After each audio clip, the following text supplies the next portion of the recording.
বৈশাখের প্রথম থেকেই যেভাবে তাপপ্রবাহ শুরু হয়েছে, ফলে বিভিন্ন জায়গায় জল সংকট দেখা দিয়েছে। সেখানে দাঁড়িয়ে ভিন্ন চিত্র দেখা দিয়েছে কালিয়াগঞ্জ পুরসভার বিভিন্ন এলাকায়।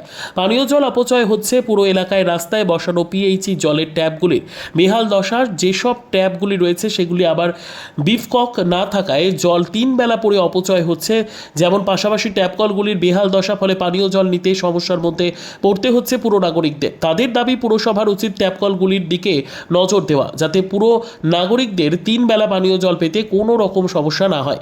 অপরদিকে কালিয়াগঞ্জ পুরসভার পুরপ্রধান রামনিবাস সাহা সমস্যার কথা স্বীকার করে বলেন, কালিয়াগঞ্জ পুরসভার উদ্যোগে বাড়ি বাড়ি বিশুদ্ধ পানীয় জলের কানেকশন দেওয়া হচ্ছে, ফলে এই ট্যাপকলগুলি আগামী রাখা হবে না। তবুও সাধারণ মানুষের স্বার্থে ট্যাপকলগুলি রাখা হয়েছে। ট্যাপকলগুলিতে ট্যাপ লাগানো হয়, সেগুলি ভেঙে দেওয়া হয় কিংবা রাতের অন্ধকারে খুলে নেওয়া হয়। আগামীতে যেসব ট্যাপকলগুলির বেহাল অবস্থা রয়েছে সেগুলি সংস্কার করা হবে। এমনি দেখেন, আমাদের এখন বর্তমানে যে কালিয়াগঞ্জ পৌরসভা এলাকায় যত স্টানপোল, যেটা আমরা পৌরসভা থেকে জল দিতাম, স্টানপোল কিন্তু উঠে গেছে। আমরা প্রত্যেকটা বাড়ি বাড়ি জল দেওয়ার চেষ্টা করছি। ইতিমধ্যে আমরা অনেক দূর কমপ্লিটও করছি। কিছু কিছু জায়গা এখনো বাকি আছে, হয়ে যাবে যত তাড়াতাড়ি পারে। এখন ওই স্টানপোলগুলোতে সাধারণ মানুষের, পথচালিত মানুষদের সুবিধার্থে কিছু কিছু স্টানপোলগুলো আমরা এখনো রাখছি। সেই জায়গা আপনি ঠিকই বললেন, কিছু কিছু জায়গা হয়তো টেপ খারাপও হয়ে যাচ্ছে, বা কিছু কিছু টেপ ভেঙে দিচ্ছে কিছু ছেলে পেলে। এগুলো আমরা হামেশাই রিপেয়ারিং বা আমরা চেঞ্জ করে দিই।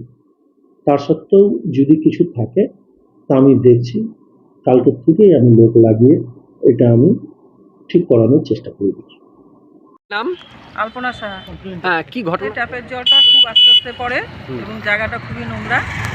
এখানে আমরা এই পাড়া প্রতিবেশী সবাই এখানকার জলই খাই, আমাদের কিনে খাওয়ার ক্ষমতা নাই। কিন্তু এখানকার জল পরিষেবার ব্যবস্থা খুবই খারাপ। এটা যেন ঠিক মতন পরিষ্কারভাবে যেন জলটা আমরা পেতে পারি, তাহলে আমাদের একটু সুবিধা হয়। তো পাশে তো তারা দেখছে, দেখার পরেও তো তারা কিছু করছে না। তারা কিছু করছে না কেন? খুবই আসতে এখানে লোক জমে জল নিতে এসে জমে দাঁড়ায় থাকতে হচ্ছে, পেটের গন্ডগোল হচ্ছে। আচ্ছা, পেটেরও অনেক সময় সমস্যা হচ্ছে জল খেয়ে। ঠিক। জলটা পরিষ্কার করছে না মাঝে মাঝে। আগে অনেক সময় জল ট্যাঙ্কি দেখতে পরিষ্কার করতে, এখন তো পরিষ্কার পরিচ্ছন্নতা কিছুই করছে না ট্যাঙ্কিটা। তো আপনারা কি চাচ্ছেন এখন?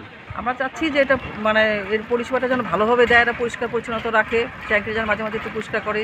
আমাদের এই জায়গাটা জলটা এরকম সবসময় পড়েই যাচ্ছে, এটাকে যাতে বন্ধ করার ব্যবস্থা করতে পারে তাহলে তো সুবিধা হয়, জলটা নষ্ট হয় না, অপচয় হয় না। এটা যেন এই দিকটা একটু লক্ষ্য রাখে, তাহলেই হবে। ব্যুরো রিপোর্ট, উত্তর বাংলা সংবাদ।